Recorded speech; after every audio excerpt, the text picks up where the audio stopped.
Ito na mga boss ang umpisa ng second ending. Sa ikalawang ending, ibang landas ang tinahak ng kwento matapos ang chapter 1320. Sa halip na agad harapin ang Heavenly Dao, nagpatuloy ang madugong digmaan sa mortal domain. Hindi ko na pahahabain pa, umpisahan na natin. Hugh. Kumalat ang maiitim na apoy sa paligid ni Zufan, sumisitsit habang nilalamon ang lahat ng nasa kanilang paligid. Ngunit nang bawiin niya ang mga ito, walang anumang nagbago. Nag-alalang nagtanong si Chu Qingcheng. Kumusta? Nasira mo ba ang harang? Kung may harang man sana. Napakunot noo si Zufan. Hindi ito mukhang barrier o ilusyon.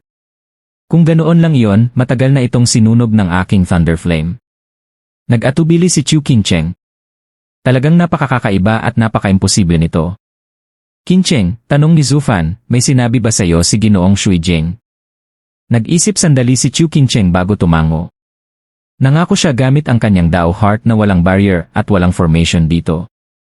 Sinabi rin niyang ang pumipigil sa akin ay hindi siya kundi ang sarili kong puso. Ang puso ang nakakulong sa sarili. Naglakad-lakad si Zufan habang nagmumuni-muni. Ang tao ay alipin ng napakaraming pagnanasa. Dahil dito, hindi nila kailanman nakikita ang kanilang tunay na sarili. Kailangan munang alisin ang mga iyon at linisin ang puso upang makita ang katotohanan. Huminga siya ng malalim at ipinikit ang kanyang mga mata. Tahimik lamang na pinagmamasdan siya ni Chu Qingcheng. Maya-maya, isang mahinang ugong ang narinig. Unti-unting kumalat ang mga alon sa paligid ni Zufan, waring pinipilipit ang mismong realidad. Maging ang kanyang anyo ay tila nagiging malabo. Natigilan si Chu Qingcheng. Biglang may humawak sa kanyang kamay. Napahiyaw siya sa gulat at bahagyang natumba. Nang muli siyang tumingin sa paligid, hindi siya makapagsalita. Naglaho ang lambak. Nawala rin ang talon at ang maliit na pavilion. Sa halip, nakatayo na sila sa harap ng isang simpleng bakuran na may maliit na bahay at isang silid sa gilid. Napakurap si Chu Qingcheng. Ito ang lambak na hindi mo maiwan. Bahagyang umiti si Zufan. Sa katotohanan, isa lamang itong ordinaryong bakuran. Paulit-ulit ka lamang pinaikot dito. Kahit saan ka magpunta, may kapangyarihang patuloy na nililinlang ang iyong pandama. Hanggat hindi mo nababasag ang impluensyang iyon, hindi ka makakaalis. Napasinghap si Chu Qingcheng. May ganitong klaseng kakayahan. Pero paano mo ito nabasag? Biglang kumislap ang kanang mata ni Zufan. 3 gintong singsing ang umikot sa kanyang balintataw.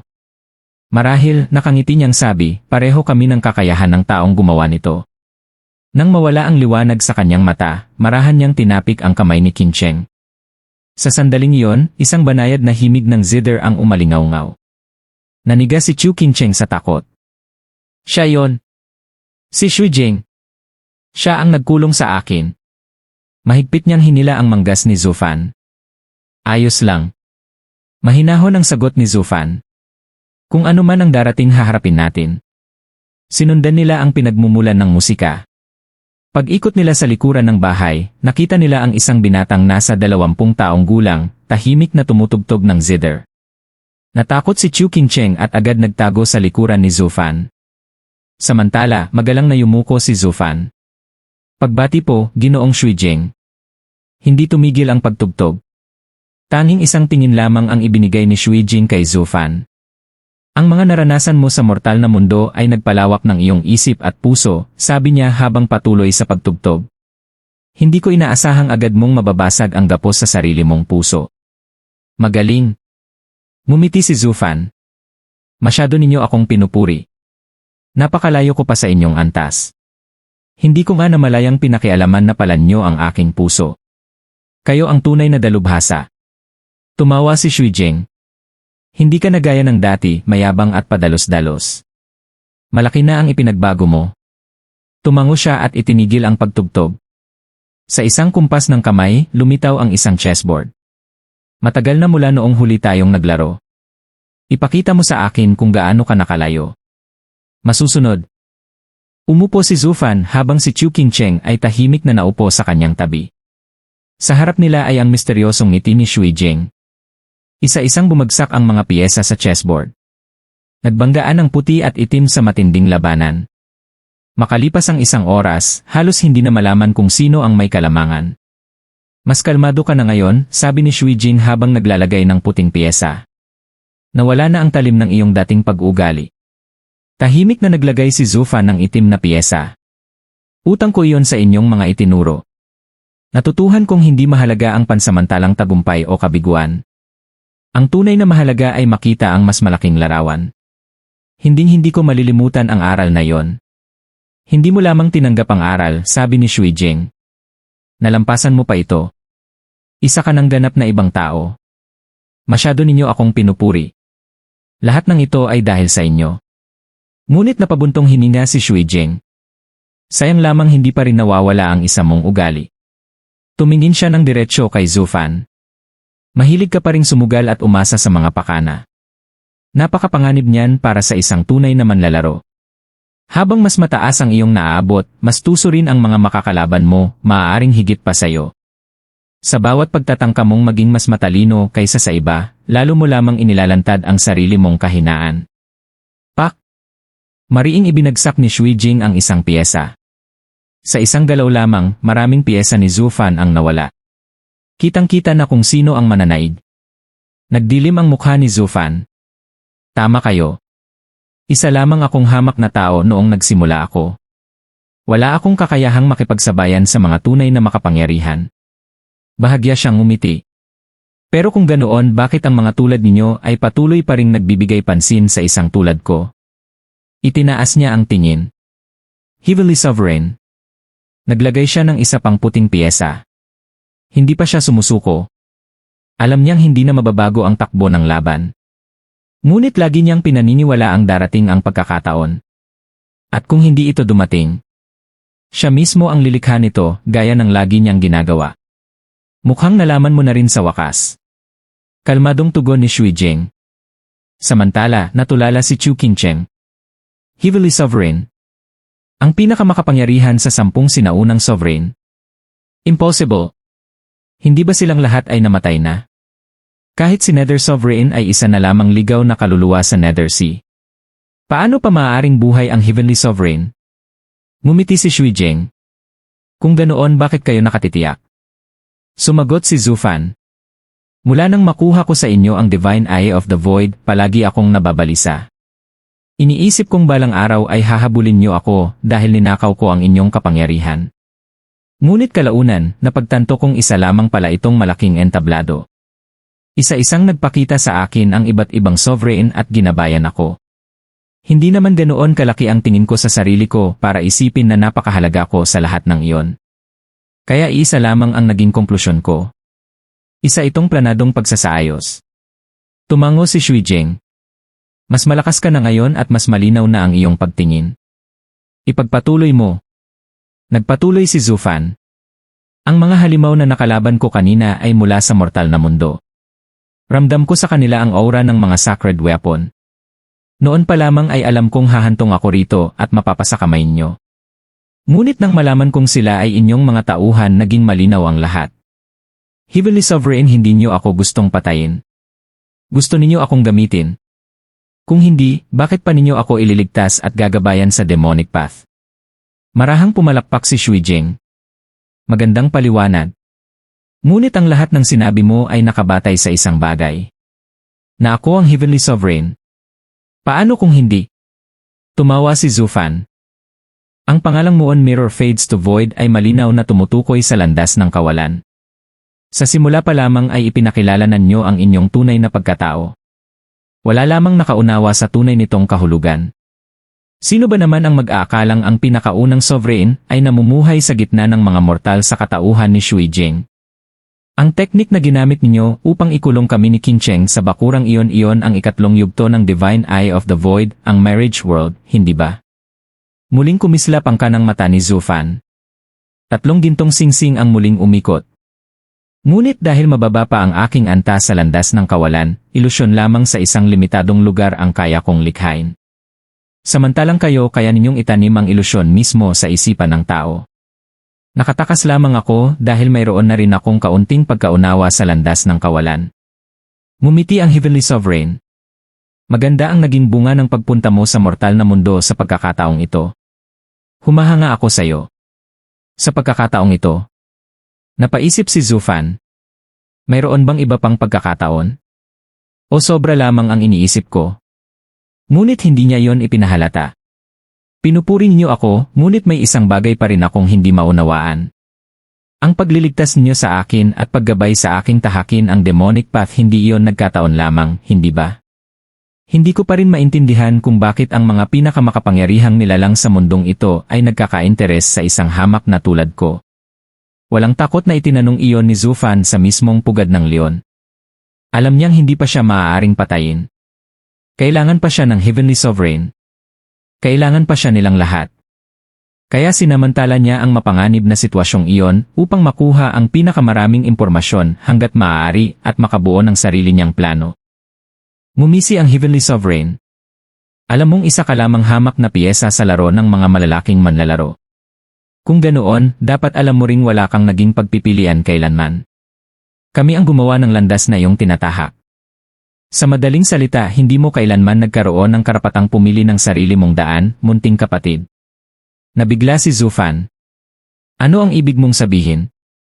Umiling ang Heavenly Sovereign. Tapos na ang nakaraan. Walang saysay ang hukayin pa yon. Ngunit tandaan mo ito, kung inaamin kong ako ang gumabay sa iyo hanggang dito, dapat matuto ka ring sumunod sa agos. At ano ang nagpapaisip sa iyong susundin kita? Gaya ng sinabi ko, wala kang pagpipilian. Habang sinasabi iyon, sinadya niyang sulyapan si Chu Qingcheng. Nanginig ang katawan ni Zufan at mahigpit niyang ikinuyom ang kanyang mga kamao. Crack! Napunit ang espasyo at isang lagusan ang lumitaw. Sa loob nito ay makikita ang isang luntiang kagubatan. Itinuro iyon ng Heavenly Sovereign. Iyan ang lugar ng kaliwanagan ng Emotion Sovereign. Pumasok ka at kunin ang kanyang Sovereign Path. Emotion Sovereign. Napakurap si Zufan. Ang pinakamisteryoso sa 10 sinaunang Sovereign. Halos wala siyang nabanggit sa 9 Serenity Secret Records. Wala ring kahit anong alamat tungkol sa kanya sa buong Sacred Domain. Paano ko naman kukunin ang kanyang landas? Ngumiti ang Heavenly Sovereign. Gampanan mo lamang ang papel na itinakda naming lahat para sa iyo. Ang pagtanggap sa kanyang landas ay bahagi ng plano naming lahat. Lahat? Napapikit si Zufan. Ibig mong sabihin sina Nether Sovereign at ang iba pa? Ibinigay rin nila sa akin ang kanilang mga landas gaya ng ginawa mo. Anong klaseng plano ba ang pinaglalaruan niyong lahat? At kung alam nilang ikaw ang nagpadala sa akin, ibibigay pa rin ba nila ang kanilang mga landas? Kailangan kong patagalin ang usapan. Mahilig siyang magsalita tungkol sa sarili niya. Maaga o huli, may mabubunyag siyang mahalagang impormasyon. Malakas na tumawa ang Heavenly Sovereign. Para sa isang bihasa na sa demonic path, napakabagal mong umintindi. Tandaan mo ang itinuro ko. Habang mas mataas ang naaabot mo, mas nawawala ng silbi ang mga panlilinlang. Kaming lahat ay lantaran kung kumilos. Walang nagtatago. Alam naming lahat ang layunin ng bawat isa. Katulad lamang ng larong chess na ito, kitang-kita namin kung aling mga piyesa ang gagalaw at alin ang mananatili. Maging ang magiging wakas ng laro ay malinaw na. Kaya huwag kang magkubli. Lumaban ka ng lantaran. Naiintindihan mo ba? Hindi na sumagot si Zufan. Sinulyapan lamang niya ang nag-aalalang si Chu Qingcheng at binigyan ito ng isang nakapapawing tingin bago siya tuluyang pumasok sa lagusan. Masayang huni ng mga ibon ang sumalubong sa kanya. Palipat-lipat ang mga ito sa mga sanga habang sumasayaw sa hangin. Mistulang isang paraiso ang buong kagubatan. Walang bakas ng kasamaan. Walang kakaibang enerhiya. Isang payapang lugar na perpekto para sa tahimik na pamumuhay. Ngunit may isang bagay na agad napansin ni Zufan. Lahat ng naroon ay may kapares. 2 insektong magkasabay lumilipad. Magkaparis na mga ardilyang sabay tumatalon. Maging ang mga damo ay tumutubo ng magkapares, tila likas na magkadugtong. Napatingala siya sa langit. May isang araw na nagbibigay liwanag sa buong paraiso. Ngunit nang tumingin siyang mabuti, napansin niyang may buwan ding nakabitin sa tabi nito. Napangiti siya. Tunay ngang Emotion Sovereign, pati ang araw at buwan ay pinagpares niya. Nagpatuloy siya sa paglalakad habang pinagmamasdan ang kakaibang tanawin. Walang humarang sa kanya. Walang formation. Walang tagapagbantay. Ang lugar ng kaliwanagan ng Emotion Sovereign ay walang anumang depensa. Lubos itong kabaligtaran ng madilim at nakakatakot na Nethersea. Dito, kapayapaan lamang ang umiiral. Napakalakas ng Heavenly Sovereign. Kung gusto niya, kaya niyang pumunta rito ng mag-isa. Bakit kailangan pa akong ipadala? Napakakakaiba. Habang naglalakad, patuloy na pinagdugtong-dugtong ni Zufan ang palaisipan tungkol sa 10 sovereign at sa papel na kanyang ginagampanan. Una, bakit gusto nilang makuha ko ang lahat ng sovereign path?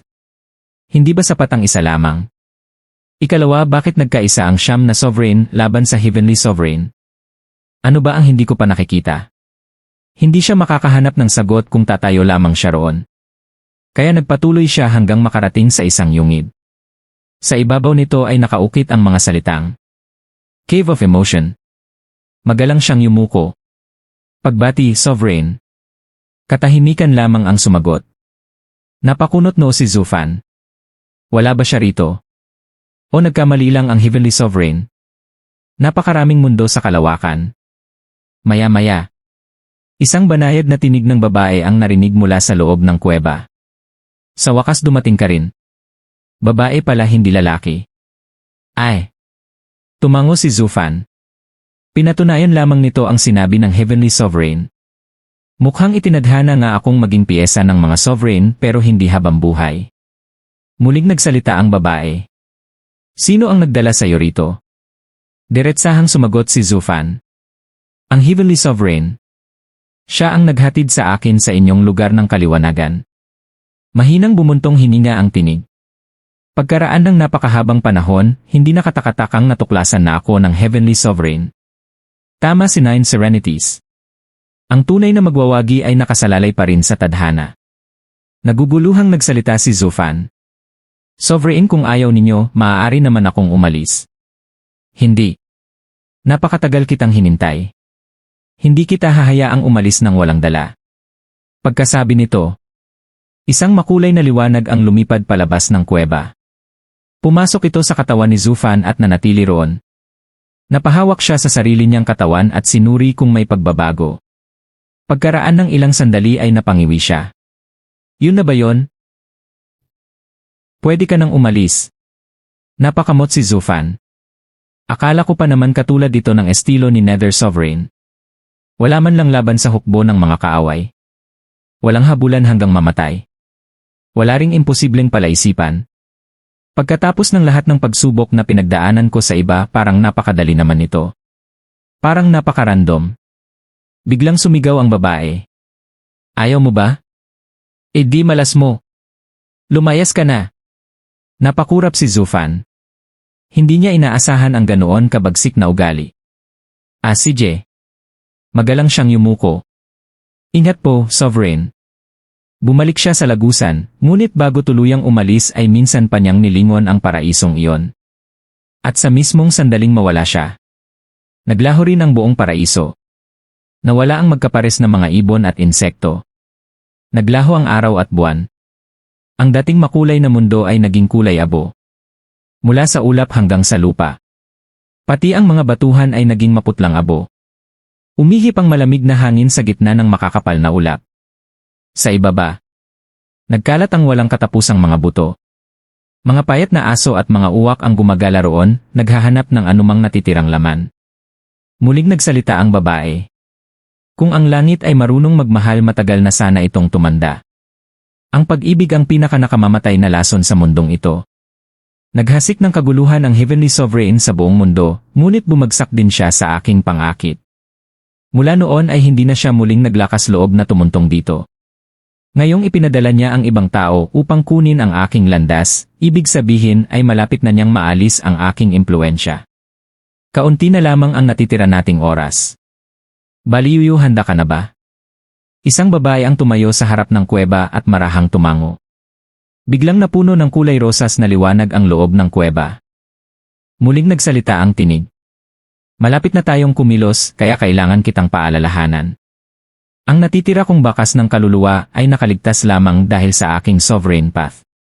Kapag ipinasa ko na ito sa iba, yon na rin ang katapusan ng aking pag-iral. Ngunit sa pamamagitan mo, makokontrol ko muli ang aking landas. Hindi kakayanin ng iyong katawan ang kapangyarihan ng isang sovereign path. Magdidisintegrate ka. Tinatanggap mo pa rin ba yon?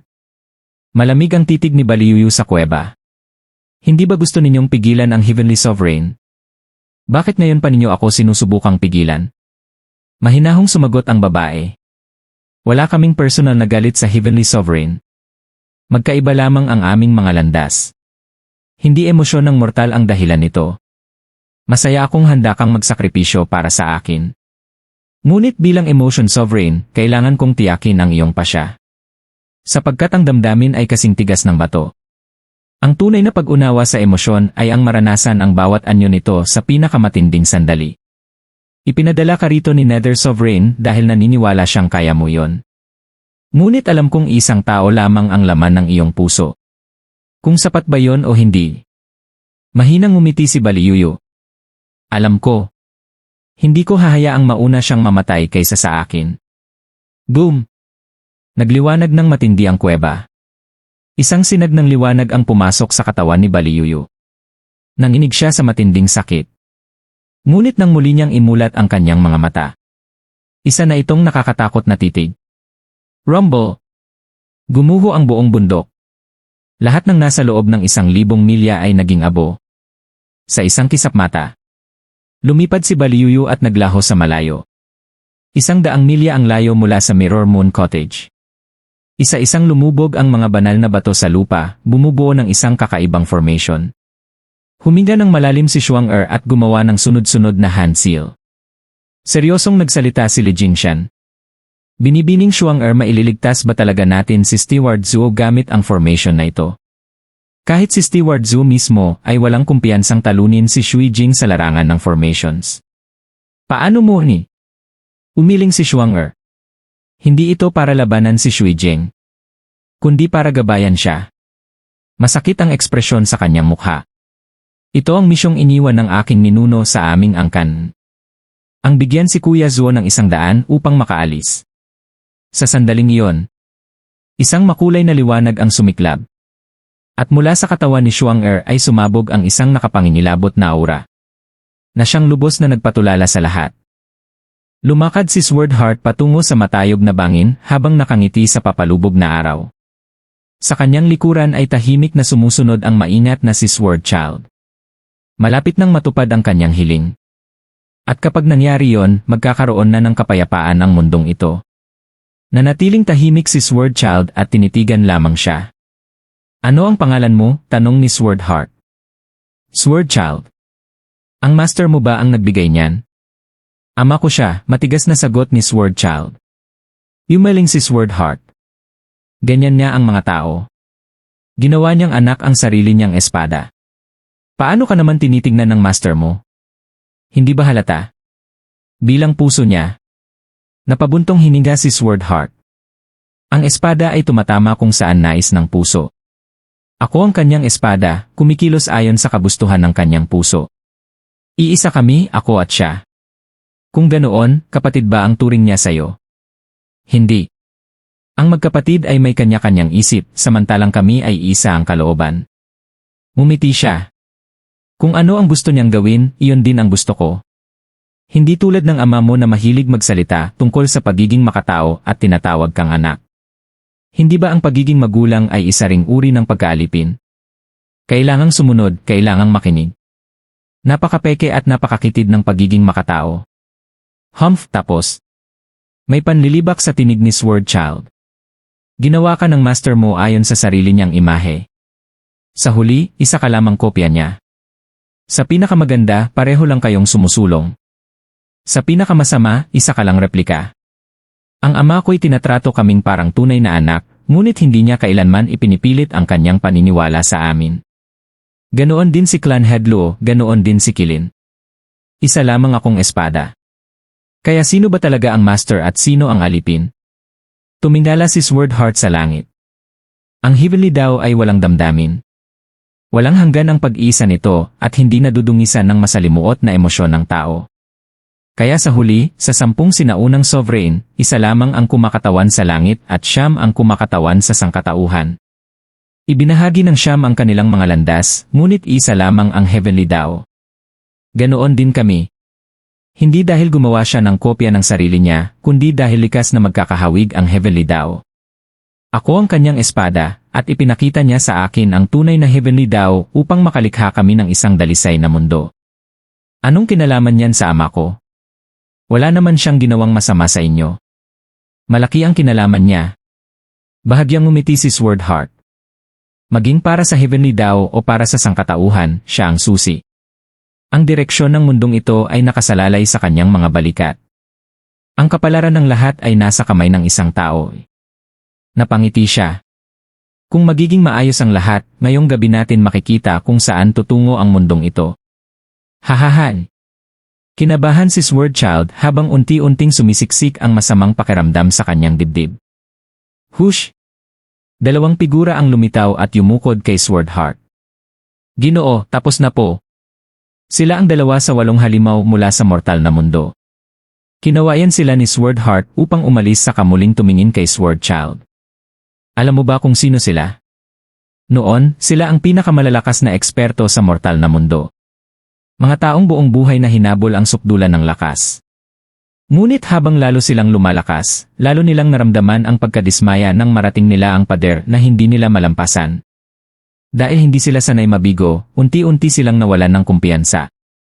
Doon ako pumasok. Nangako akong tutuparin ang kanilang mga pangarap kaya yumuko sila sa akin. At sa oras na yumuko sila, hindi na nila muling naitaas ang kanilang ulo. Iyan ang kahinaan ng sangkatauhan. Lahat sila ay mga cultivator mula sa mortal na mundo na nagmana ng mga sacred weapon. Habang mas malupit ang kapaligiran, mas malalakas ang taong nahuhubog. Pagkatapos ng sinaunang panahon, wala nang tunay na kahanga-hangang tao sa sacred domain. Sa mortal na mundo lamang may lumilitaw na isang karapat-dapat na henyo kada milyong taon. Tumango siya bago nagsalita ng may matinding paghamak. At ano ang naging wakas nila? Naipit sila sa half-sovereign stage. Ang dating napakalaking pagmamalaki ay napalitan ng pag-aalinlangan sa sarili. Naghahanap sila ng ibang paraan at tuluyang isinuko ang pag-asang maging tunay na sovereign. Kaya hindi sila kailanman magiging sovereign.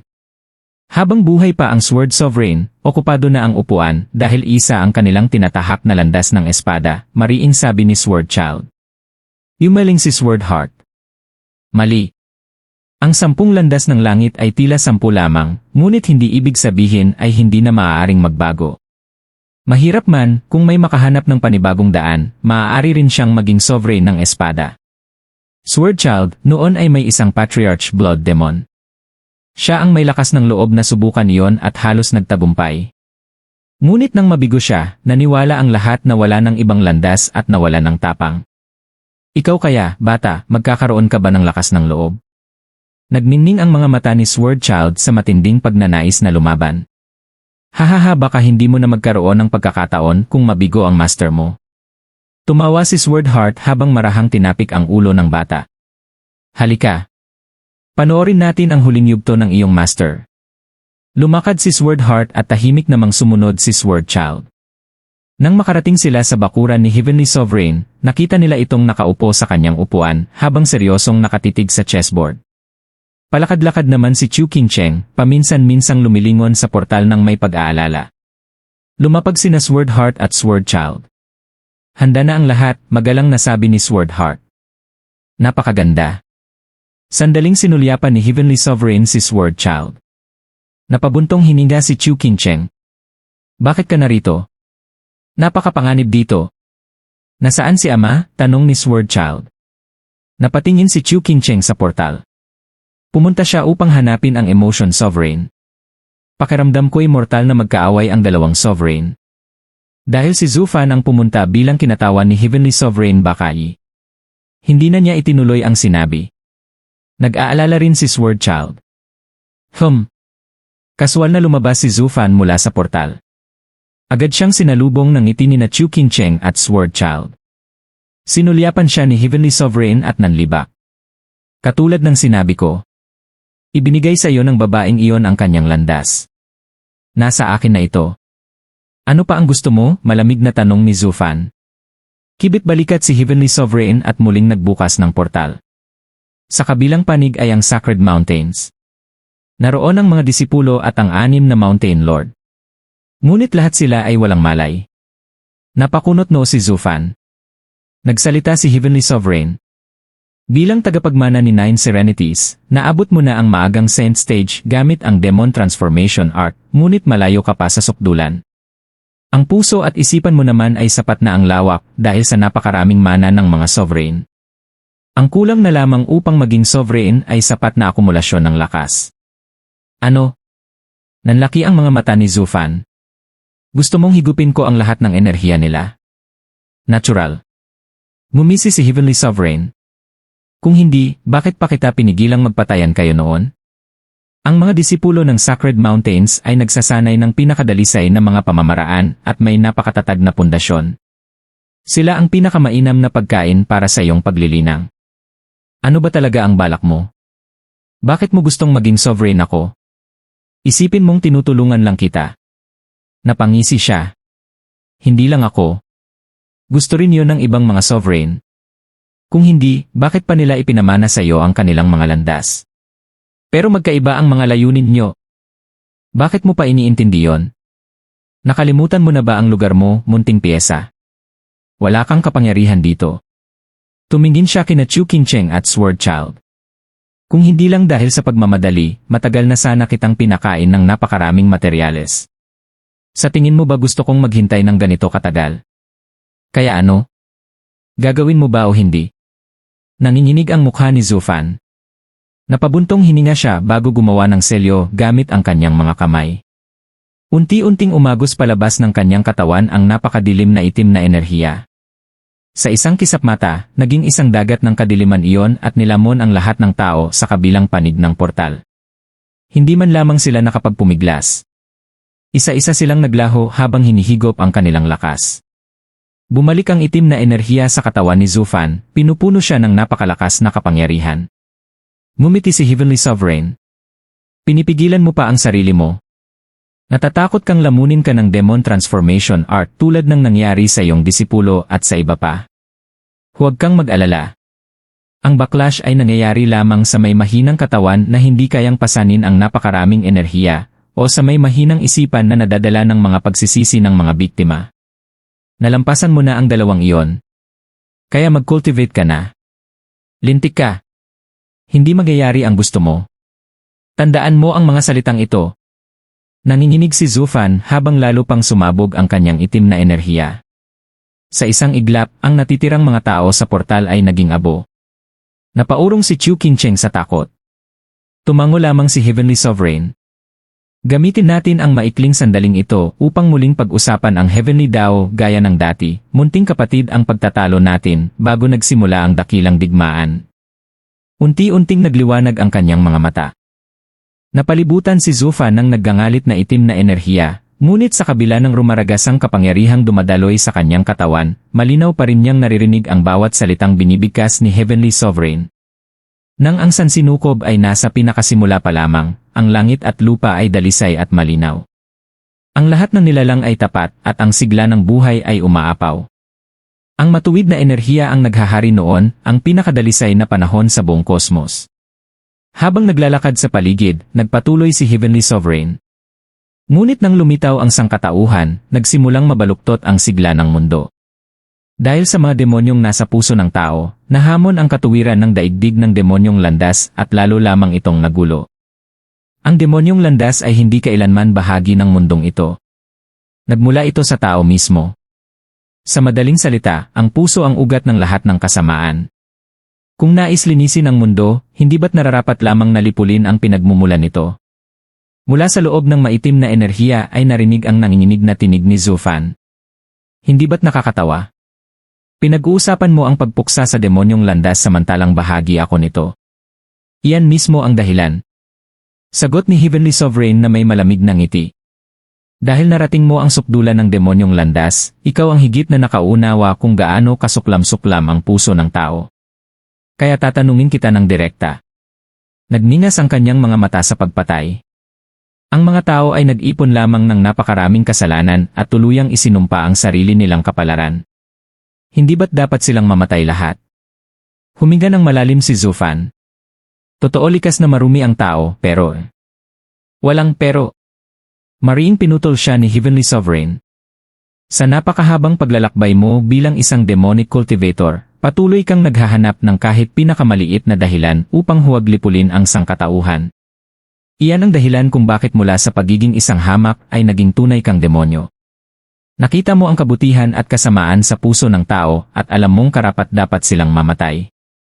Kaya sa pagkakataong ito, hindi ba't dapat nasa panig kita? Kailan ba ako nagkaroon ng pagkakataong sumalungat sa iyo? Kaya ko ba? Napakawalang pag-asa ng sitwasyong ito pero marahil may paraan pa. Kusang loob na ipinagkatiwala ng lahat ng sovereign ang kani-kanilang landas sa kanya. Ang ilan ay sa pamamagitan ng nakamamatay na pagsubok, ang iba na may sa sariling kagustuhan. Alam niyang may dahilan iyon. At ang dahilan ding iyon ang maaaring maging susi sa kanyang kaligtasan. Sa halip na ituon ang buong pansin sa paglilinang, sinilip ni Zufan ang 10 sovereign path sa loob ng kanyang katawan. Isa-isa niya itong sinuri. Pinaglapit. Pinaglayo. Pinagbangga. Pinagmasdan. Sinubukan niyang maunawaan ang bawat isa at kung paano sila maaaring maging isa. Naalala niya ang pagsasanib noon ng Black Thunder Flame. Kung nagawa niyang pagsamahin ang dalawang magkaibang kapangyarihan noon, baka walang hangganan ang lakas na maaaring malikha ng 10 landas. Ang tanong lamang ay, paano niya ito magagamit nang hindi siya mismo ang unang masunog? Ngunit hindi iyon basta kapusukan. Matagal na niya itong pinag-isipan sa loob ng Luo Clan. Ngayon lamang niya tuluyang isinakatuparan dahil wala na siyang ibang pagpipilian. Habang palihim niyang pinag-eksperimentuhan ang mga sovereign path, itinago niya ang mararahas na pagsabog ng kapangyarihan sa loob ng kanyang katawan. Sa paningin ng iba, tila normal lamang ang epekto ng pagsipsip niya ng napakaraming enerhiya. Hindi nila alam na ang tunay na dahilan ay ang banggaan ng mga landas mismo. Samantala, naglakas loob si Chu Qingcheng na sumagot. Maaaring maraming kasamaan ng tao, ngunit may kakayahan din siyang gumawa ng kabutihan at dangal. Hindi mo maaaring hatulan ang buong sangkatauhan dahil lamang sa masasama. Isa kang sovereign ngunit tao ka pa rin, hindi ba? Dating tao.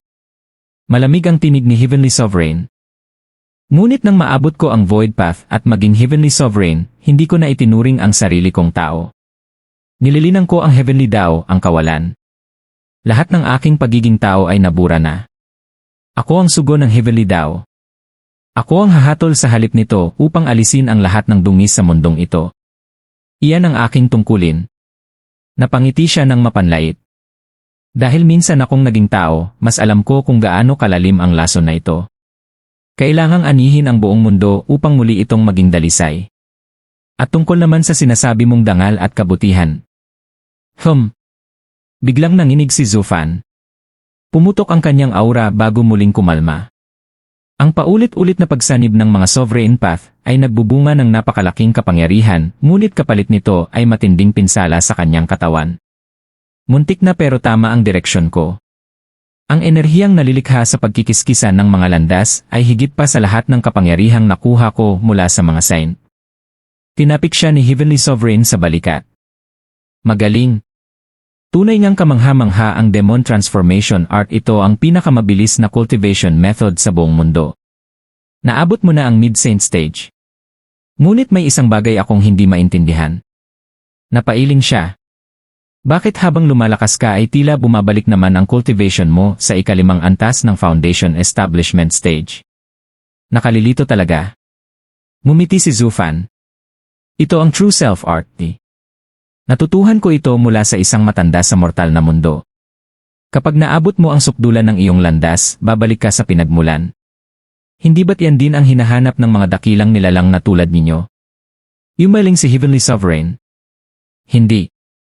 Wala ni isa sa aming mga sovereign ang gumamit ng ganoong cultivation method. Lahat kami ay bumuo ng aming sariling paraan mula sa aming mga landas. Pagdakip sa araw at buwan. Pagharang sa mga bituin. Pagwasak sa mundo. Iyan ang tunay na mga pamamaraan ng sovereign. Ang true self-art mo. Napakakaraniwan. Parang para lamang sa mga hamak. Nagkibit balikat siya. Ipagpatuloy mo lang. Hindi mapipigilan ng isang mortal na cultivation method ang Demon Transformation Art. Hahahan. Pumikit lamang si Zufan.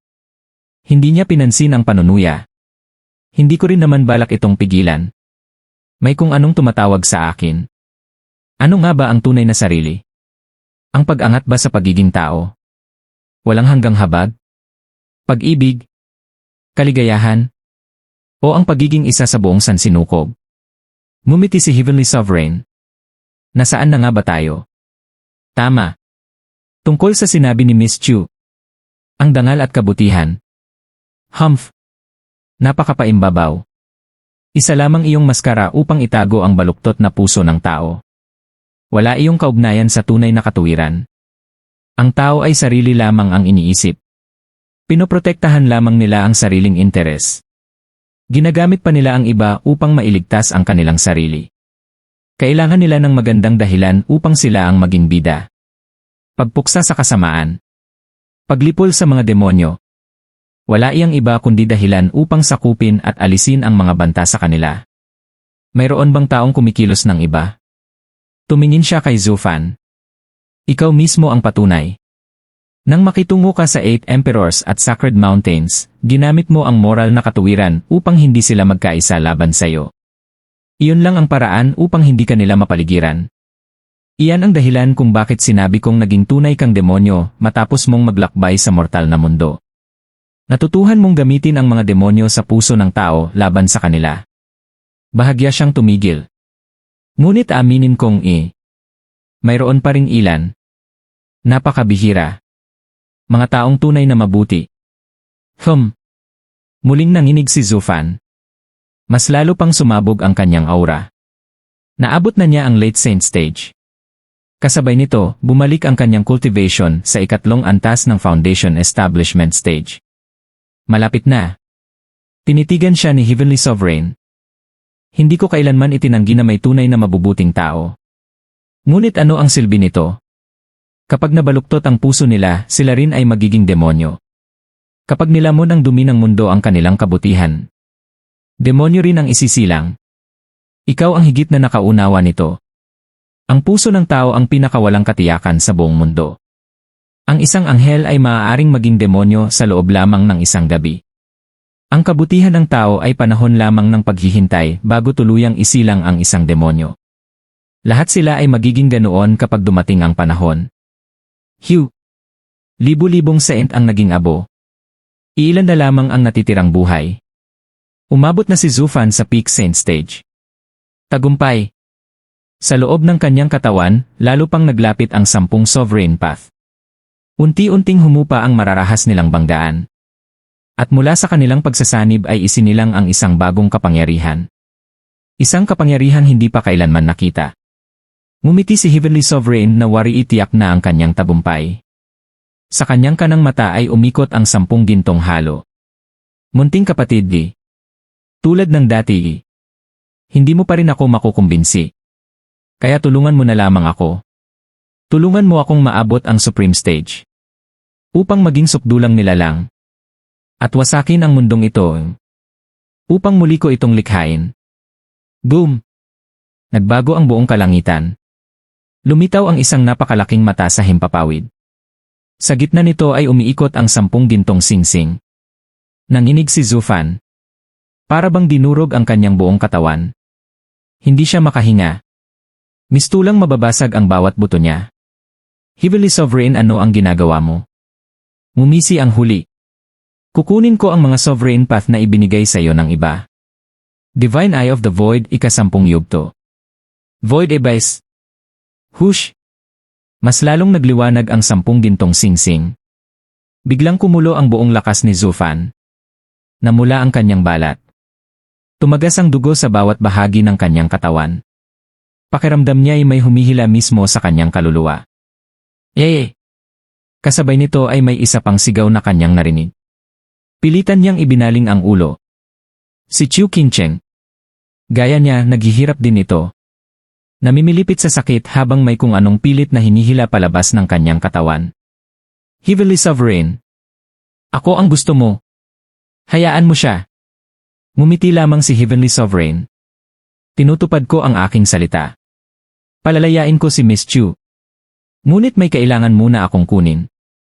Muling nagningning ang kanyang mga mata. Isang makulay na liwanag ang lumabas mula sa katawan ni Chu Qingcheng. Lumipad iyon patungo sa higanteng mata at tuluyang nilamon nito. Iyan Tumanggo si Heavenly Sovereign. Iyan ang landas ni Nine Serenities na iniwan mo sa kanya. Bumagsak si Chu Qingcheng sa lupa. Maputla. Mahina. Nag-aalala si Zufan. Ngunit mumiti lamang si Heavenly Sovereign. Huwag kang mag-alala. Ang landas lamang ang kailangan ko. Hindi ang kanyang buhay. Kailangan lamang niyang magpahinga. Ngunit kapag muli kong nilikha ang mundong ito, hindi ko matitiyak kung mabubuhay pa siya. Hahahan. Heavenly Sovereign. Hindi ba't ang may-ari lamang ang maaaring magpasya tungkol sa isang sovereign path? Para lamang iyan sa mga ordinaryong tao. Tumawa si Heavenly Sovereign. Ako si Heavenly Sovereign. At ang ika-10 yugto ng Divine Eye of the Void Abyss, ay kayang agawin ang kahit ano. Kahit ang isang sovereign path. Napangiti siya habang pinagmamasdan ang pagkalito ni Zufan. Siyempre kung isa siyang tunay na sovereign, mas mahihirapan ako. Ngunit hanggang dyan lamang ang kanyang lakas. At ngayon, ikaw na ang kasunod, munting kapatid. Hahahan. Sa isang silid-aralan sa mortal na daigdig, nakasandal si Wurandong sa kanyang upuan habang may malawak na ngiti sa labi.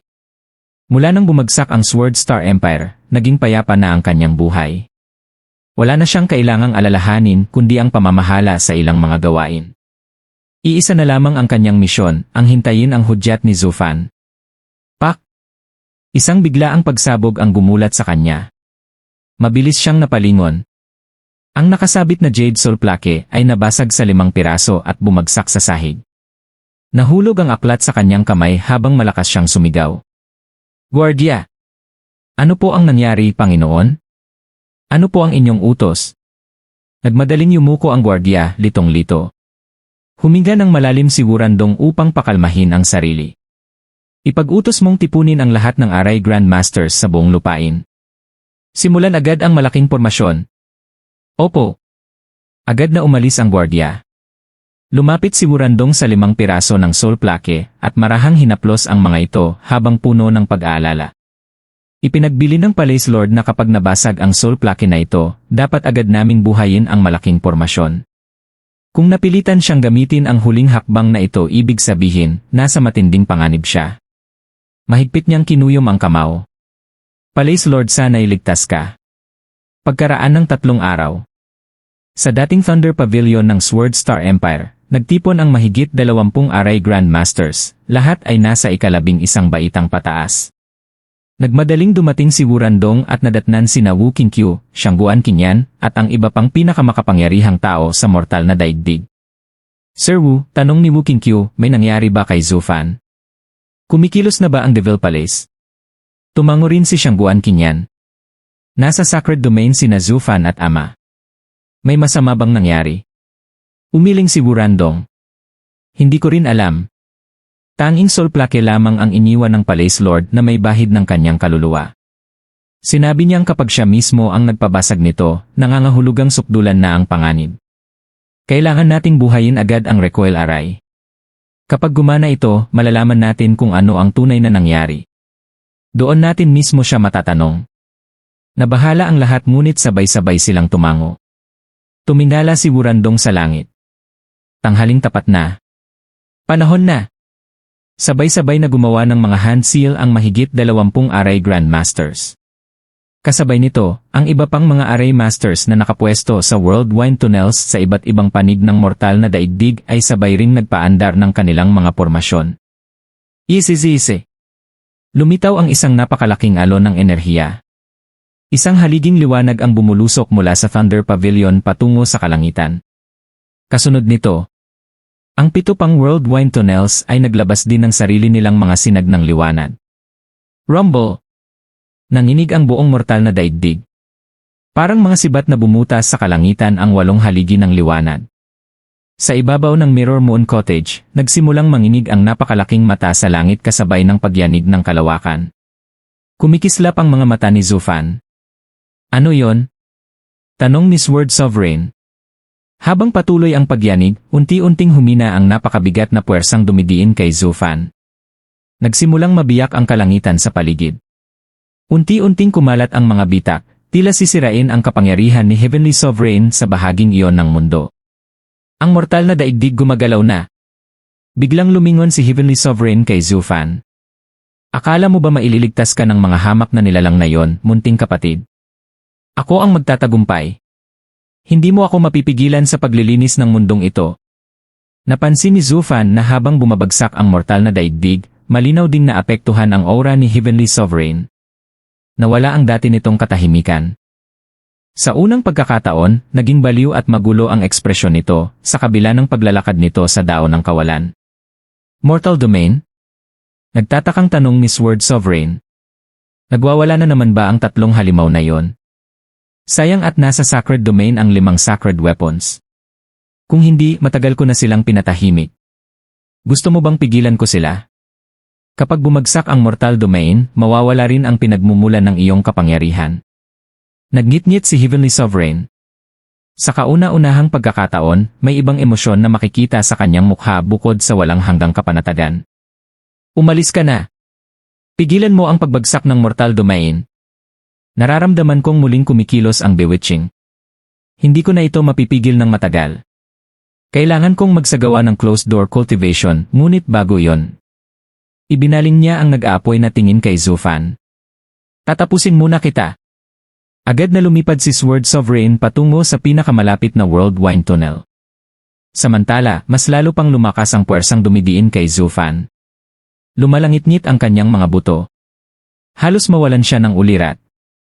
Kahit napilitan na siyang itaas ang kanyang lakas hanggang peak scent stage, hindi pa rin sapat iyon. Dahil sa mapanganib niyang eksperimento sa pagsasanib ng mga sovereign paths, pansamantala niyang naitaas ang sarili sa half-sovereign realm. Ngunit hindi niya alam ang magiging kapalit. Posibleng kamatayan. Maaaring anumang sandali ay mawala ng balanse ang mga nagbabanggaang path sa loob niya. Tahimik niyang inihanda ang sarili. Kung kinakailangan, lalaban siya kay Heavenly Sovereign. O tatakas. Mabilis na dumako ang tingin niya kina Chu Qingcheng at Sword Child. Naunawaan ni Sword Child ang kanyang balak. Bahagya itong tumango. Habang nakatingin si Zufan sa dalawa, dahan-dahan siyang lumapit kay Qingcheng nang hindi napapansin ni Heavenly Sovereign. Kung gustong-gusto mo ang mga path na yon. Sigaw ni Zufan. Eto, kunin mo. Nanginig ang kanyang katawan. Yag! Napaluwa siya ng dugo habang pilit niyang hinugot ang 2 makinang na prismatic path mula mismo sa kanyang katawan. Halos gumuho siya sa sobrang hirap. Pagkatapos, inihagis niya ang 2 path patungo sa napakalaking mata sa langit. Saglit na natigilan si Heavenly Sovereign. Sinubukan niyang muling patatagin ang sarili habang patuloy na kinokontrol si Zufan. Sandali niyang pinag-isipan kung dapat ba niyang bigyang pansin ang 2 path. Sa huli, hinayaan niyang higupin ng Heavenly Eye ang mga ito. Ngunit ang isang iglap na pag-aatubili ay naging nakamamatay. Bago tuluyang mahigop ang 2 path. Nagbanggaan ang mga ito. Boom! Isang napakalakas na itim na enerhiya ang sumabog. Hindi! Sigaw ni Heavenly Sovereign. Lintik ka! Agad na kumislap ang kanyang kanang mata. 12 gintong singsing ang lumitaw.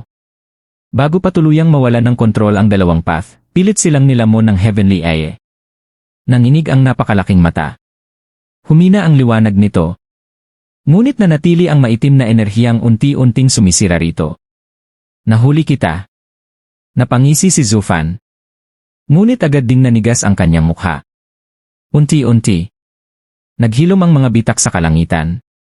Bagamat kinakain ng maitim na enerhiya ang Heavenly Eye, napakaliit lamang ng pinsalang naidulot nito. Kailangan kitang pasalamatan, munting kapatid. Muling umalinggaw ang boses ni Heavenly Sovereign. Wala na ang galit at pagkabaliw sa kanyang mukha. Bumalik ang dati niyang malamig na kumpiyansa. Alam kong sa huli, tutulungan mo rin ako. Tumaya ka at natalo.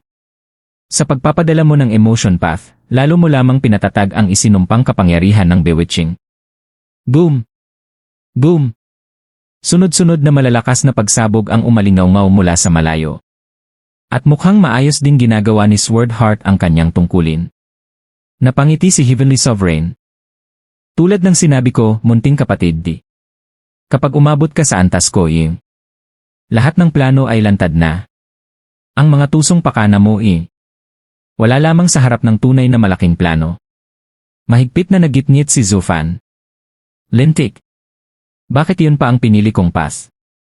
Huwag kang masyadong makasiguro. Isang malamig ngunit kaakit-akit na tinig ang biglang umalingaw-ngaw.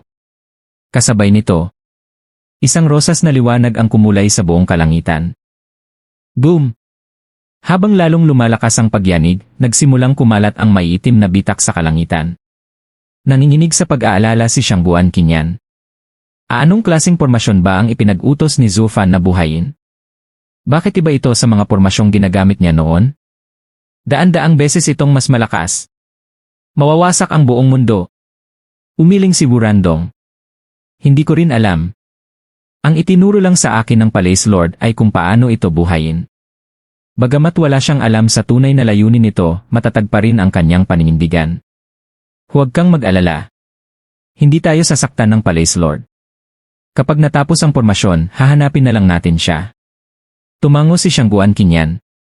Sa kabila ng napakalaking pagbabagong nangyayari sa langit, patuloy pa rin silang nagtitiwala kay Zufan.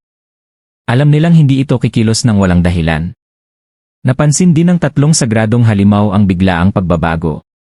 Sa Albist Mountain Range, tumingin si Vaulting Konpeng sa walong haligi ng liwanag. Nakaharap na niya si Heavenly Sovereign.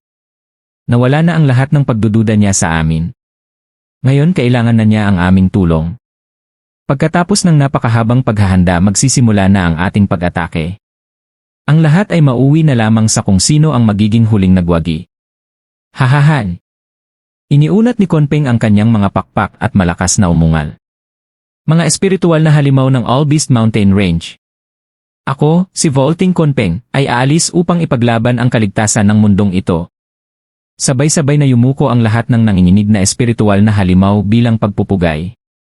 Sa Ultimate Clarity Sect, kung saan nakakulong ang Decimating Dragon Ancestor, lumiwanag din ang kanyang mga mata. Sa wakas bumibigay na ba ang Mortal Domain? Ngunit bigla niyang naalala ang huling panlilinlang ni Zufan. Napabuntong hininga siya at muling sumandal. Humph, natuwa lang pala ako ng walang dahilan. Mga walang utang na loob na tao. Sarili lang nila ang iniisip habang ako'y pinababayaan nilang mabulok dito. Hindi na ako magpapaloko sa pangalawang pagkakataon. Saglit siyang nag-isip. Siguro dapat na lang akong magpalaki ulit ng isang tao upang tuluyang mabuksan ang pormasyon. Pero sa dami ng taon wala man lang akong nakitang tao na may silbi. Parang nabasa ni Zufan ang kanyang iniisip. Kaya noon pa man ay ipinag-utos nito kay Wu Qingqiu na gawing bawal pasukin ang lugar na yon. Dahil dito, wala man lamang taong makalapit sa Dragon Ancestor. Noong kinuha nito si Yelin, may pagpipilian pa siya. Ngayon, wala na. Kung makakalaya lamang siya, baka sinampal na niya si Zufan hanggang mamatay. Ginagawa ko ang lahat para tulungan ka tapos ako pa ang ikinulong mo. Ano ito? Laruan lang ba ako sa'yo? Ngunit hindi rin naman kasalanan ni Zufan. Hindi pa niya alam noon kung mapagkakatiwalaan ba ang sagradong halimaw. Paano kung pagkalabas nito ay agad itong maghasik ng lagim? Sa North Sea, umalon ng napakalakas ang dagat habang lumilitaw si Heaven Sealing Sigi. Tuminala ang kanyang nag-iisang mata sa kalangitan. Isa na namang tao ang gustong makarating sa Sacred Domain. Ngumisi siya. Wala rin namang ibang pagpipilian ang batang iyon. Kung hindi siya pupunta roon, darating din ang malalaking isda para kunin ang buhay niya. Tungkol naman sa iba malamang sawang-sawa na sila. Sa Sacred Domain, napakaraming makapangyarihang nilalang. Dito ay isa kang harig. Ngunit doon isa ka lamang langgam. Hahahan. Kaya sige, pumunta kayo roon at mamatay hanggang magsawa kayo. Muling lumubog si Sigi sa nagyayelong dagat. Boom! Muling nanginig ang kalangitan. Mas lalo pang lumakas ang walong haligi ng liwanag habang patuloy na binabago ng mga Aray Grandmasters ang kanilang mga hand seal. Unti-unting naging 7 nagliliyab na meteor ang 7 World Wind Tunnels. Lahat ng ito ay sabay-sabay na sumugod patungo sa Thunder Pavilion. Nagsanib ang 8 haligi. Sa isang iglap, Lumobo ng napakalaki ang haliging nagmumula sa Thunder Pavilion.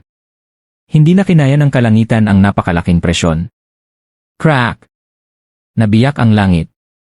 Sa likod nito ay isang napakalawak na itim na kailaliman. Patuloy na kumalat ang mga bitak habang nagkakalas-kalas ang mismong kalangitan. Parang binalatan ang langit na tila balat ng itlog. Patuloy pang lumawak ang haligi ng liwanag. Napaatras sina Shangguan Kinyan at ang iba. Sa sobrang bilis ng paglaki nito, nilamon sila ng liwanag. Muling umugong ang buong mundo. Nang tuluyang humupa ang lahat. Napatinala silang lahat. Nanlaki ang kanilang mga mata. Ang dating bughaw na langit ay naging isang walang hanggang itim na kailaliman. Anong-anong nagawa natin? Nanginginig na sabi ni Shangguan Kinyan. Wala na ang langit. Ganoon din ang pagkabigla ni Wurandong. Bakit naging ganito? Anong klaseng pormasyon ba talaga ang iniwan ng Palace Lord? Bigla siyang napasigaw. Tignan ninyo! Bumabalik ang langit. Napatingin silang lahat. Unti-unting naghihilom ang kalangitan. Muling bumalik ang kulay nitong bughaw. Samantala, tuluyang natigilan si Sigi. Ngunit maya-maya, napuno ng matinding tuwa ang kanyang nag-iisang mata. Sa wakas, nawasak na ang hadlang ng mortal domain. Nabasag na ang kaharian ni Heavenly Sovereign. Nakikita ko na ang tunay na langit. Ang sacred domain. Hahaha. Boom! Malakas niyang hinampas ang dagat gamit ang kanyang higanteng kuko. Agad siyang sumugod paitaas. Nawasak ang hadlang ng North Sea. Habang umaakyat, lumiit ang kanyang napakalaking katawan hanggang maging isang matabang matandang lalaki. Lumilipad siya sa himpapawid na parang batang ngayon lamang nakalaya. Sinira ng pormasyon ang hadlang ni Heavenly Sovereign at napinsala ang espasyo. Ngunit dahil sa mga batas ng mundo, kusa itong maghihilom. Kapag tuluyan itong gumalinggi, magiging isa na ang mortal domain at sacred domain. Hindi na ito ang mortal domain. Hahaha! Kasabay nito ay lumipad din si Vaulting Conpeng. Natigilan muna si Decimating Dragon Ancestor.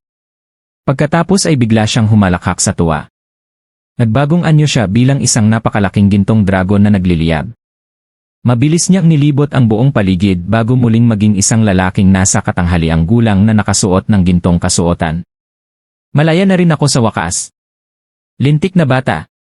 Pagbabayaran mo ang paglalaro mo sa akin. Tandaan mo iyan. Humph!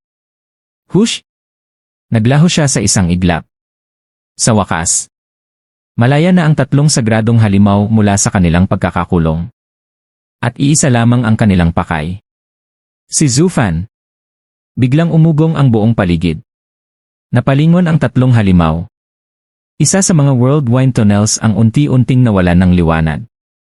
Hanggang sa tuluyan itong tumigil.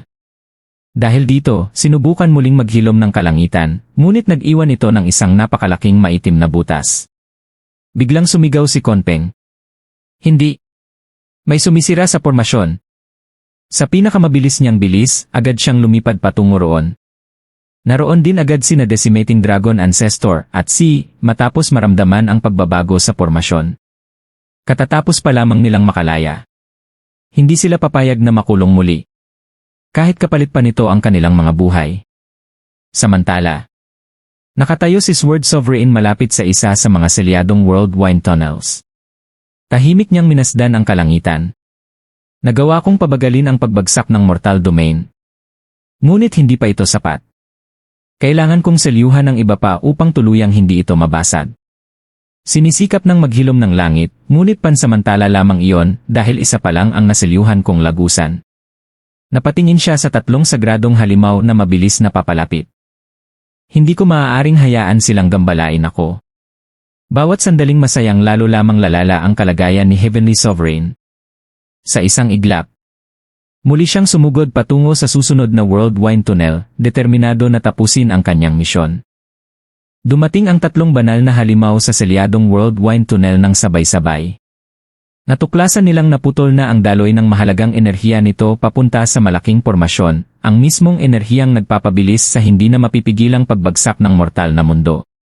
Nabalot ng matinding tensyon ang paligid. Si Uy ang unang nagsalita. Si Sword Sovereign ang may gawa nito. Ginamit niya ang Heaven Sealing Sword Art upang iselyo ang World Wind Tunnel. Sigurado akong susunod niyang tatargetin ang iba pa.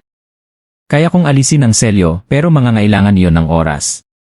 Kayo namang dalawa ang pumigil sa kanya habang hindi pa niya naisasarado ang natitirang mga lagusan. Sumimangot si Decimating Dragon Ancestor, puno ng pagdududa. Hindi maaari. Hindi ako makikipagtulungan sa taksil na yan. Matalim ang tingin niya kay Konpeng. Nanatiling kalmado si Konpeng. Wala kang pagpipilian. Kung gusto nating makatakas at mailigtas ang mundo, kailangan nating magsanib puwersa. Bawat sandali ay mahalaga. Kailangan nating habulin agad si Sword Sovereign. Hindi na siya nag-aksaya ng oras at lumipad patungo sa direksyon ni Sword Sovereign, iniwang nag-aalinlangan si Dragon Ancestor. Napasigaw naman si Sigi. Wala na tayong oras, matandang dragon. Bilis! Nagbuntong hininga si Dragon Ancestor bago sumunod. Hindi pa ito tapos. Kapag nakalaya na tayo sa mortal na mundo, sisingilin kita sa pagtataksil mo kay Thunder Phoenix. Nang makalapit siya, agad na naglatag ng plano si Konpeng. Ipapaliwanag ko ang lahat mamaya. Kailangan ni Sword Sovereign ng oras para iselyo ang susunod na World Wind Tunnel. Haharangin natin siya roon. Ang trabaho natin ay pigilan siya hanggang makahabol si Sigi. Kapag nangyari iyon, tuluyan nang babagsak ang mortal na mundo at wala na siyang magagawa. Samantala, nakarating si Sword Sovereign sa isa pang World Wind Tunnel. Agad siyang nagpakawala ng matalim na Sword Wave upang mabilis itong maiselyo. Hindi ako hahayaang kumilos ng malaya ng mga halimaw na yon, bulong niya. Kailangan kong kumilos ng mas mabilis. Tumingala siya sa langit. Unti-unti nang bumabalik ang bughaw nitong kulay mula sa dating walang hanggang kadiliman. Ngunit bago pa siya makaalis, humarang sa kanya sina Decimating Dragon Ancestor at Konpeng. Tinignan sila ni Sword Sovereign ng may malamig na paghamak. Nakalabas na kayo pero hindi magtatagal. Ibabalik din kayo ni Heavenly Sovereign sa inyong kulungan. Umunggol si Dragon Ancestor. Hindi na ako muling makukulong. Kapag natapos kita, si Heavenly Sovereign naman ang susunod. Mariing sinabi ni Konpeng. Tapos na ang usapan. Itinaas niya ang kanyang kamay at lumikha ng isang bughaw na bolang apoy na naging isang dambuhalang bughaw na ibon, saka ito pinakawalan patungo kay Sword Sovereign. Hindi man lang natinag si Sword Sovereign. Hinugot niya ang puting espada at basta na lamang naglabas ng isang bughaw na sword wave na agad nagpawalang bisa sa pag-atake. Habang lumalaban, sumigaw si Konpeng kay Dragon Ancestor. Sabay tayong umatake. Ginagamit niya ang sword arts na nakabatay sa kapangyarihan natin para kontrahin tayo. Kaagad namang nagbuga si Dragon Ancestor ng naglalagablab na gintong apoy. Ngunit sinalubong iyon ni Sword Sovereign ng isang gintong sword wave na may kaparehong kapangyarihan.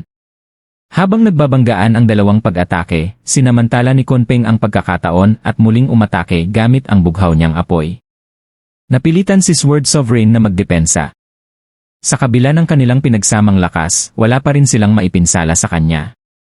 Napakunot noo si Konpeng. May mali. Dapat tayo ang lamang.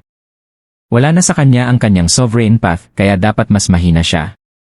Bakit hindi natin siya masugatan? Sumigaw lamang si Dragon Ancestor. Wala akong pakialam. Ibuhos mo lang ang lahat. Nilamon ng gintong apoy ang kanyang dalawang kamao, habang muli siyang sumugod. Handa ring umatake si Konpeng anumang oras na makakita ng kahit kaunting kahinaan. Ngunit kahit kalahating sovereign na lamang si Sword Sovereign, mahusay pa rin niyang naiiwasan ang lahat ng kanilang pag-atake. Habang nakikipaglaban, matagumpay pa rin niyang naisilyuhan ang susunod na World Wind Tunnel. Napamura si Konpeng. Kasalanan ito ng mortal na mundo. Hindi pa tayo ganap na konektado sa masaganang espiritual na enerhiya ng Sacred Domain. Hindi natin mailabas ang buong lakas natin. Nang papunta na sana si Sword Sovereign sa ika-4 na lagusan, naramdaman niya ang aura ni Heavenly Sovereign na lalo pang nagiging magulo at hindi matatag. Hindi na niya pinansin ang 3 banal na halimaw. Mas mahalaga ang tulungan si Heavenly Sovereign.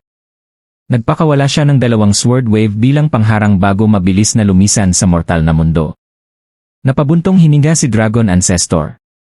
Ano ngayon? Hindi natin siya maaabutan habang malakas pa ang hadlang ng mortal na mundo. Sumagot si Konpeng. Alisin muna natin ang mga selyo at tuluyang makalabas. Pagkatapos, hahanapin natin si Zufan at sabay nating tatapusin sina Heavenly Sovereign at Sword Sovereign. Hindi nagtagal ay dumating din si Si, matapos alisin ang mga selyo sa unang lagusan at asikasuhin ang iba pa. Nang marinig niya ang nangyari, napangisi siya. May utang din akong kailangang singilin kay Sword Sovereign. Pero ang pinakamahalaga ngayon ay ang tuluyan tayong makalabas. Samantala, nagulat ang lahat ng tao sa mortal na mundo sa pagbabago ng kalangitan. Ngunit hindi naglaon ay napansin nila ang napakakapal na espiritual na enerhiyang bumabalot sa buong mundo. Walang pag-aatubili nila itong sinipsip. Agad na sumirit ang kanilang yuan ki. Anong nangyayari? Umaangat ang cultivation ko. Ako rin. Pati ako. Sa pagkawasak ng hadlang sa pagitan ng dalawang mundo, nagsimulang malasap ng mga cultivator ng mortal na mundo ang napakayamang espiritual na enerhiya ng sacred domain. Sa loob lamang ng ilang sandali, sunod-sunod silang nag-breakthrough. Ang mga bagong Radiant Stage Cultivator kahapon lamang ay biglang umabot sa Ethereal Stage. Para itong isang panaginip. Hindi nila alam na yon talaga ang antas na dapat nilang marating noon pa man. Sa loob ng napakahabang panahon, pinilit silang mamuhay na parang nagugutom sa espiritual na enerhiya. Nagmingning ang kanang mata ni Heavenly Sovereign sa 12 gintong singsing, habang kumikislap naman ng lilang kidlat ang kanyang kaliwang mata. Masama ang tingin niya sa walang lamang kalangitan. Napabulala si Sword Child. Sino ang may lakas ng loob na pumasok sa mundo ni Heavenly Sovereign? Hush! Isang pamilyar na figura ang biglang lumitaw sa kanilang harapan. Malamig ang kanyang mga mata habang matalim na nakatitig kay Heavenly Sovereign. Yuyu! Miss Yuyu! Sabay na napasigaw sina Zufan at Chu Qingcheng. Napuno ng pag-asa si Qingcheng. Ngunit nagtaka rin siya. Bakit napakalakas na ni Baili Yuyu? At paano siya nakapasok sa nasasakupan ni Heavenly Sovereign? Tahimik na tumingin si Baili Yuyu kay Zufan. Ako ay hindi si Baili Yuyu, malamig niyang sabi. Ako ang Emotion Sovereign. Ginagamit ko lamang ang katawan niya upang iligtas sila. Napangisi si Heavenly Sovereign. Ililigtas sila. Malakas ang loob mong magsalita gamit lamang ang isang bakas ng kaluluwa at ang katawan ng isang mortal. Wala ka man lang sa kalahati ng dati mong lakas. Ang mundong ito ay akin, hindi sayo. Ano ang magagawa mo rito? Wala ka nang sovereign path. Isa ka na lamang half sovereign. Ngumiti ang Emotion Sovereign at tumingin sa napakalaking mata sa kalangitan. Naroon ang aking landas. Kinutya siya ni Heavenly Sovereign. Tinatawag mo pa rin sa iyo ang landas na inagaw ko gamit ang aking Void Path. Mas lalong ang dahilan yon para mabawi ko. May mapanuksong iti ang Emotion Sovereign. Heavenly Sovereign, naaalala mo ba ang pagbagsak mo? Ang langit ay may damdamin at ang damdaming iyon ay kayang tumagos sa lahat. Nabihag ka ng aking pangakit. Dahil doon, ginugol mo ang napakaraming panahon sa lugar na ito nang hindi man lamang lumalabas. Natatakot kang mahawahan ng emosyon ng mundo at masira ang walang damdaming Heavenly Dao na pinahahalagahan mo. Nagngit-ngit si Heavenly Sovereign. Maruming panlilin lang lamang iyon. Nangyari iyon dahil kahihiwalay ko lang sa labanan laban sa siyam na Sovereigns. Kung hindi dahil sa walang kwenta kong nakababatang kapatid na tumulong sa iyo mula sa anino, hindi ka sana nagtagumpay. At huwag mong kalimutan, ginawa kitang isang bakas na lamang ng kaluluwa. Nabubuhay ka lang ngayon dahil sa sarili mong landas. Kapag nakabalik na si Sword Sovereign, mawawala rin ang yabang mo. Hindi na tinag ang Emotion Sovereign. Hindi ito pagyayabang. Katotohanan lamang. Ang Emotion Path ko ang likas na kalaban ng walang damdaming Heavenly Dao mo. Kapag ang Void Path ay nagkaroon ng emosyon, hindi na ito maaaring manatiling walang laman. Matagal mong pinawi ang lahat ng damdaming pantao upang malinang ang Void Path. Ngunit kapag muling bumalik ang emosyon, iyon na ang simula ng iyong pagbagsak. Napangisi si Heavenly Sovereign. Nasa akin pa rin ang Emotion Path mo. Natatalo ka na. Makikita natin. Ang mahalaga ay kung kaya mong alisin ang pangakit na naiwan ko gamit ang landas na yan. Biglang nagdilim ang mukha ni Heavenly Sovereign. Ngumiti ang Emotion Sovereign at bumuo ng isang selyo.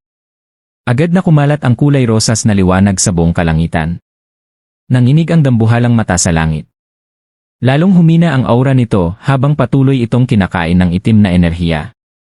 Maaari mong naagaw ang aking landas, sabi ng Emotion Sovereign, ngunit hindi mo pa ito lubusang naisasanib sa sarili mo. Kaya ko pa rin itong kontrolin. Palalakasin ko ang emosyon hanggang sa mahawa nito ang void path mo at tuluyang wasakin ang walang damdaming heavenly Tao na pinaghirapan mong linangin. Managinip ka! Sigaw ni Heavenly Sovereign. Lalong nagliwanag ang dambuhalang mata upang labanan ang impluensya ng Emotion Sovereign at ang itim na enerhiyang unti-unting sumisira rito. Ang void path ko ang tunay na matuwid na landas ng mundo. Hindi ito maaaring mahawahan. Isa ka lamang bakas ng kaluluwa na umaasa sa katawan ng isang mahinang mortal para maagaw ang isang sovereign path. Sa tingin mo ba'y magtatagal ka pa? Sa loob lamang ng 1 minuto, mawawala ka na ng tuluyan. Mamamatay. Nanlaki ang mga mata ni Zufan habang nakatingin kay Bai Liuyu. Siya ba talaga ang sisidla ng Emotion Sovereign o nagsasakripisyo siya? Kahit 1 minuto ay sapat na. Lumingon ang Emotion Sovereign kay Zufan. Pipigilan ko siya sa loob ng 1 minuto. Tumakas ka. Ngunit napangisi si Zufan. Hindi mas maganda ang naiisip kong plano. Nanlilisik ang mga mata ni Heavenly Sovereign. Mawawalan lang ng saysay ang 1 minutong iyan. Ngunit malamig na sumagot si Zufan. Hindi ako sang-ayon. Lumutang sa kanyang paligid ang lahat ng sovereign paths, na parang mga makinang na prismatikong globo ng mahiwagang kapangyarihan at kaalaman. Dito ka mismo mamamatay. Isa-isa niyang inilapit ang bawat landas sa isa't isa. Sa bawat pagsasanib, lalong lumalakas ang aura ng ganap na pagkawasak at paglipol. Buong lakas niya itong pinipigilan. Ayaw niyang sumabog ito sa sarili niya o bago pa dumating ang tamang sandali. Nang mapagtanto niyang lampas na sa kanyang kakayahan ang kapangyarihang iyon, nakaisip siya ng mas mabuting paraan upang tapusin si Heavenly Sovereign. Unti-unti niyang itinulak ang pinagsamang mga landas patungo sa Heavenly Eye. Habang papalapit ang mga ito, lalo pang nagiging marahas at mapanira ang kanilang kapangyarihan. Hindi. Hindi na naman. Namutla si Heavenly Sovereign. Hindi na ubra ang parehong panlilinlang sa pangalawang pagkakataon. Nahihirapan na siyang sabay na pigilan ang panghihimasok ng Emotion Sovereign at ang mapaminsalang kapangyarihang dulot ng dalawang nagsasalubong na sovereign paths. Kung madaragdagan pa yon ng lahat ng natitirang landas, sigurado ang kanilang kapahamakan. Kahit siya ay walang tiwala na makakayanan ang ganoong antas ng pagsabog. Hindi na yon kapangyarihan ng sovereign stage. Isa na iyong kapangyarihang lampas pa roon, ang kapangyarihan ng Supreme Stage. Kapag tumama yon sa Heavenly Eye, hindi lamang mawawasak ang kanyang pinakamalakas na teknik. Siya mismo ang tatanggap ng buong pinsala. Magiging walang saysay ang lahat ng kanyang pagpaplano sa loob ng napakaraming kapanahunan. Nagnitnit siya. Akala mo ba nahuli mo na ako sa bitag, munting kapatid? Ang sumunod niyang ginawa ay ikinagulat ng lahat. Biglang sumiklab ang kulay rosas na liwanag mula sa Heavenly Eye. Madaling nabawi ng Emotion Sovereign ang sarili niyang landas. Nang mawala ang isa sa mga problemang kinakaharap niya, nakapagtuon si Heavenly Sovereign sa pagpigil sa desperadong pagsusugal ni Zufan. Nagbuo siya ng isang selyo. Void Seal. Nagmingning ang Heavenly Eye kasabay ng kanyang kanang mata na may 7 gintong singsing. Isang alon ng espasyo ang tumama sa nagwawalang pagsasanib ng mga landas. Pagkadikit nito, binalot ng espasyo ang mga sovereign paths na tila isang napakalaking bula. Pinigilan nitong tuluyang magsanib ang mga ito at magpakawala ng kapangyarihang makasisira sa kanilang lahat. Nagtagumpay siya. Malakas na tumawa si Heavenly Sovereign. Hahaha! Salamat sa kusang pagbibigay mo sa akin ng mga ito, munting kapatid. Pagkatapos ay tumingin siya sa Emotion Sovereign na halatang naghihirap na. Hindi ba't ipinunta mo rito ang iyong landas?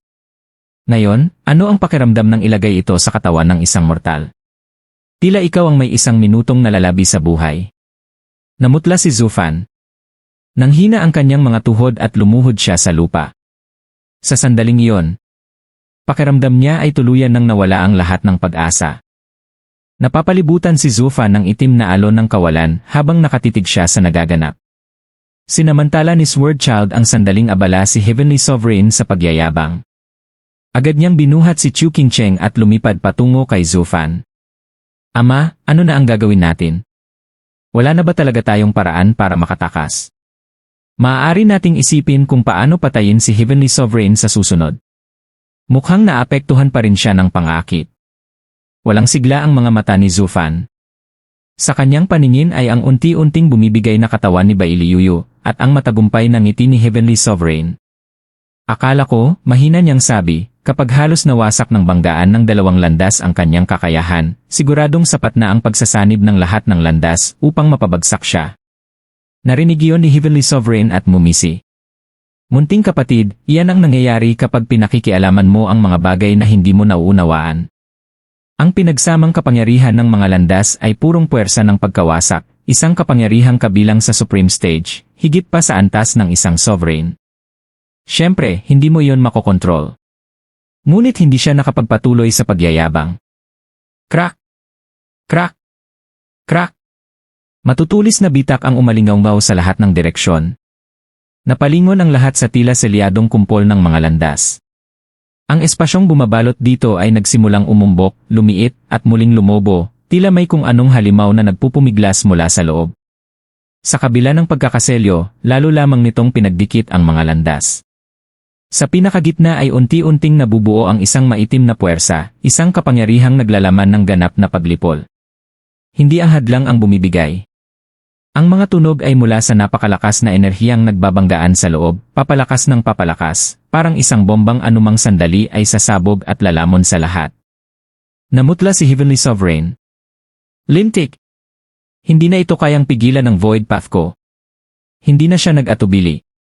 Sa sukdulang bilis ay tumakas siya sa kabaligtarang direksyon. Kasabay nito ay binawi niya ang Heavenly Eye, isinama sa kanyang katawan ang isa pang landas na inihagis ni Zufan. Naunawaan agad ni Emotion Sovereign ang panganib. Sa isang kisapmata ay humarang siya sa harap ni Zufan, Chu Qingcheng, at Sword Child. Sa wakas, hindi na kinaya ng espesyal na espasyong bumabalot sa mga landas ang lumalaking puwersa. Isang napakaitim na kawalan ang kumawala. Ngunit walang pagsabog. Tahimik lamang itong lumaganap sa buong mundo. Nilamon nito ang kalangitan, hangin, lupa, at maging ang mismong espasyo. Walang anumang bagay ang nakapigil dito habang walang awang kinakain ang lahat ng madaanan. Napakabilis ng paglaganap nito kaya agad nitong naabutan si Heavenly Sovereign. Lintik ka, munting kapatid. Bakit kailangan mong pagsamahin ang napakaraming landas? Shift! Sa pamamagitan ng kanyang teknik ay nakalipat siya ng daan-daang milya palayo, nakabili lamang ng ilang saglit habang desperadong tumatakas sa mismong kamatayan. Ngunit kahit gaano siya kabilis, paulit-ulit siyang inaabutan ng itim na alon. Ibinuhos niya ang lahat ng teknik na alam niya. Walang saysay. Bahagya lamang siyang naantala sa paggamit ng shift, sapat upang masagi ng maitim na kawalan ang kanyang manggas. Paglingon niya, wala na ang kanyang kaliwang kamay. Sa halip ay isang maitim na masa ang unti-unting umaakyat patungo sa kanyang balikat. Gah! Hindi siya nag-aksaya ng oras. Sa isang mabilis na galaw ay pinutol niya mismo ang kanyang kaliwang braso at muling tumakas ng doble ang bilis. Wala siyang naramdamang sakit. Walang pamamanhid. Walang anumang sensasyon. Ang itim na kawalan ay basta na lamang naglalaho ng lahat ng mahawakan nito. Habang hawak ang dugo ang balikat, pinagpapawisan siyang todo, habang pilit inuunahan ang pinakanakakatakot na kapangyarihang umiral. Nang makita niyang sa wakas ay bumabagal na ang maitim na alon, saka lamang siya nakahinga ng maluwag. Huminga siya ng malalim bago malamig na ngumiti. Huwag kang mamamatay, munting kapatid, hindi pa bago kukunin ang lahat ng utang mo sa akin. May takot ngunit kasabay nito'y matinding pananabik ang sumilay sa kanyang mga mata habang pinagmamasdan ang napakalaking masa ng kadiliman. Kaya ito pala ang kapangyarihan ng isang supreme. Walang makatatanggi sa alindog nito. Kailangan ko itong mapasakamay. Hindi masisira ang mga landas, ngunit walang nakaalam kung gaano katagal mananatili ang itim na puwersang iyon at hahadlang sa akin na kunin ang mga ito. Samantala, sa sandaling humarang si Emotion Sovereign upang protektahan sina Zufan, Chu Qingcheng, at Sword Child, dumating ang itim na alon. Yuyu!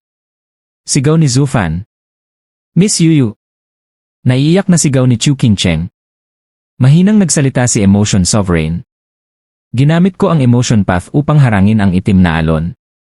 Ngunit hindi ko na ito kayang panatilihin ng matagal.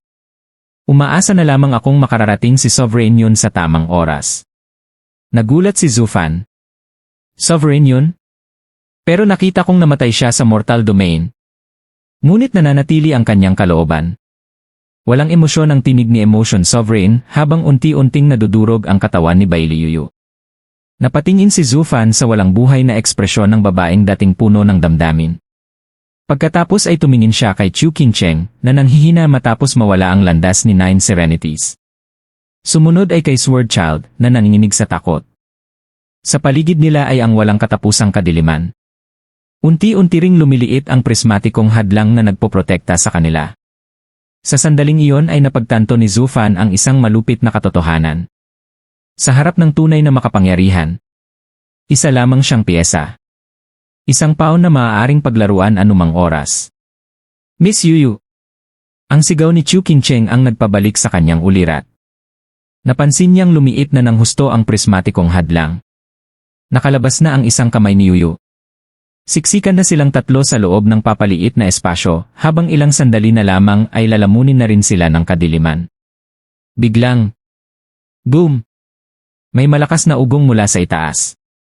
Pagtingala nila ay nakita nila ang tila kumikislap na puting mga bituin na pilit bumababa patungo sa kanila. Starfall ni Sovereign yun.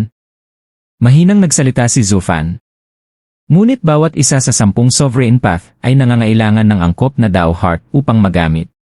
Hindi sapat ang basta gamitin ang katawan ng ibang tao. Tanging ang sukdulang emosyon lamang ang makapagpapagana sa Emotion Path. Totoo at dalisay na damdamin. Kaya't ang katawan na ginagamit mo ngayon, hindi na niya naituloy. Tunay na may malalim na damdamin para sa'yo, Zufan. Walang pagbabago ang mukha ni Emotion Sovereign. Handang mamatay si Bai Liuyu para sa'yo. Nanginginig si Zufan.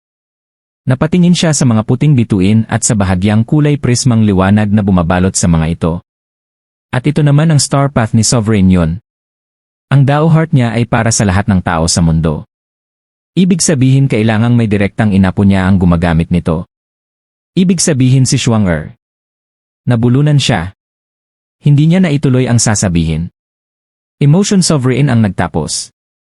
Handa rin siyang ialay ang kanyang buhay para sa iyo. Nanginginig ang tinig ni Zufan. Pero bakit? Bakit nila kailangang gawin ito para sa akin? Hindi ko naman kailanman sinuklian ang kanilang nararamdaman. Mahinang sumagot si Emotion Sovereign. Iyan ang pag-ibig. At iyan din ang tunay na lakas ng landas ng tao. Hush! Habang naglalaho ang huling mga bituin malapit sa papaliit na hadlang, isang nakasisilaw na puting liwanag ang sumabog sa likuran nila. Tinagos nito ang itim na alon at pumasok sa loob ng pananggalang ni Emotion Sovereign. Binalot nito sina Zufan, Chu Qingcheng, at Sword Child. Huwag kayong mag-alala. Ito ang Star Path ni Sovereign yun. Magiging mga bituin kayo at makakatakas mula rito. Hindi kayo maaabot ng kadilimang ito. Naunang matanggay sina Sword Child at Chu Qingcheng. Ngunit nag-atubili si Zufan. Senior, kagustuhan mo ba ito o kagustuhan ni Yuyu? Mahinang sumagot si Emotion Sovereign. Hindi tanga ang batang ito upang kusang mamatay para sa lalaking mahal ng ibang babae. Ginamit ko ang aking kapangyarihan upang akitin siya at kontrolin ang kanyang katawan. Marangal man o hindi, ginawa ko ito para sa ikabubuti ng lahat. Paalam, Zufan. Unti-unting naglaho ang puting liwanag. Kasabay nito ay bumalik ang tunay na ekspresyon ni Bai Liuyu, ang dati niyang mukha at damdamin. Ngunit isang iglap lamang iyon.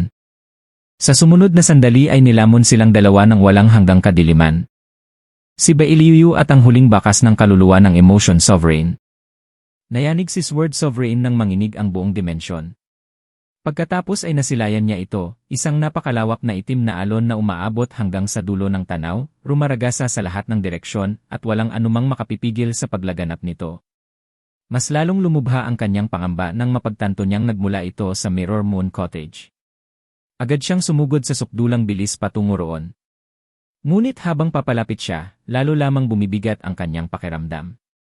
Ang maitim na dagat na yon, bagamat unti-unti nang bumabagal, ay tila hindi kabilang sa mundong ito.